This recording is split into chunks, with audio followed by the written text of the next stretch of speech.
Good morning mga boss. Tingnan nyo to mga boss. Kawali. Kawali to mga boss ng India. Ayan. Nakita nilang nagwe-welding ako. Nakiusap na gawan ko raw ng hawakan. Ayan. Tanggal yung hawakan niya, nabali na sa katagalan. Nakita nyo naman, ito, flat yan mga boss, flat. Ngayon, bilog na. O, bilog na. Sa katagalan ng paggamit niya, di ba? Siyempre, alam ko namang OFW rin yun, nagtitipid, di ba? So, maliit lang naman na bagay yan. Kailangan tayong makisama. Ganun talaga, di ba? So, ito, ginawan ko siya ng, itong ring na to, dati na yan dyan, pero bilog to. Ginawa ko lang na, ano bang tawag dyan, oblong. Kasi yung dati niyang handle na nakakabit dyan is plastic. Ngayon, natunaw na eh. Yung ano pa nga, ito may natira. Ayan o. Yung handle niya o, plastic. So, natunaw na. Tsaka lumutong. Katagalan lumutong na yung pagka-plastic niya. Kaya, nabali na. Tawag doon. Hindi na niya mahawakan pag nagluluto siya.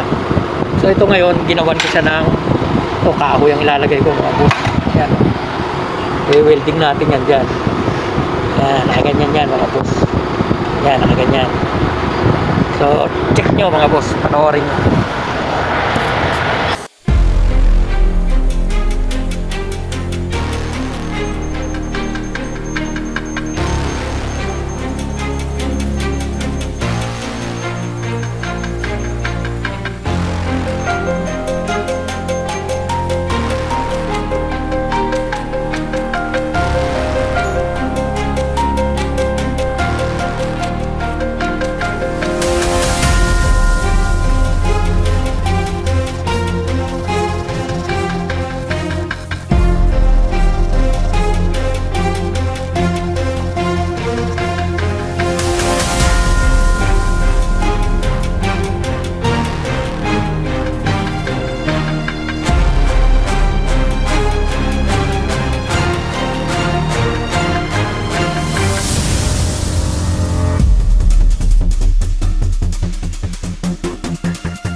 So ayan mga boss.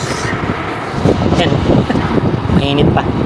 Hindi na niya kayang tanggalin yan kahit na punuin pa niya ng putahe itong kawali niya. Ayan.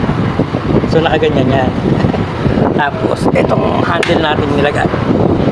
Ginawa, papasok natin dyan. So, di ba? Ang ganda. May pasok yan dyan. Maganda na yan mga boss. Mainit pa kasi. Pero madali lang lumamig yan kasi aluminum yan mga boss. Kaya nga ang binigay niya sa akin tubo ito mga boss, bakal. Ito. Aluminum eh. Kaya hindi pwede.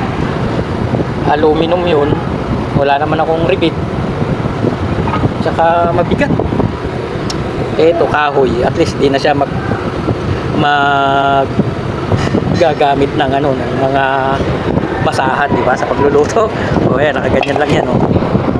O yan, o, ganyan, ayos na yan mga boss. Oh, di ba? Oh.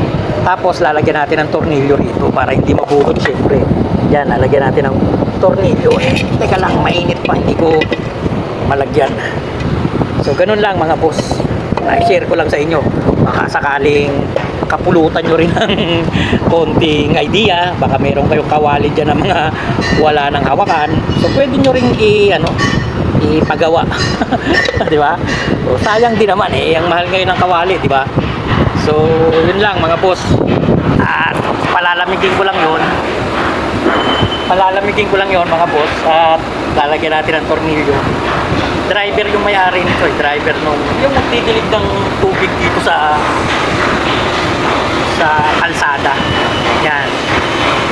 Eh, gawin ko daw. 10 taon na rin itong kawali na niya. Kaya ayaw na niya siguro itapon.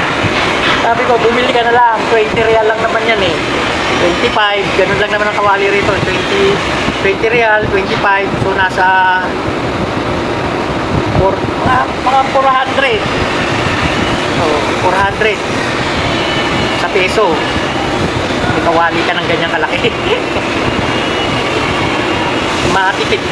So, ganun lang mga boss. I-share ko lang sa inyo. At sana kahit paano makapulot kayo ng idea.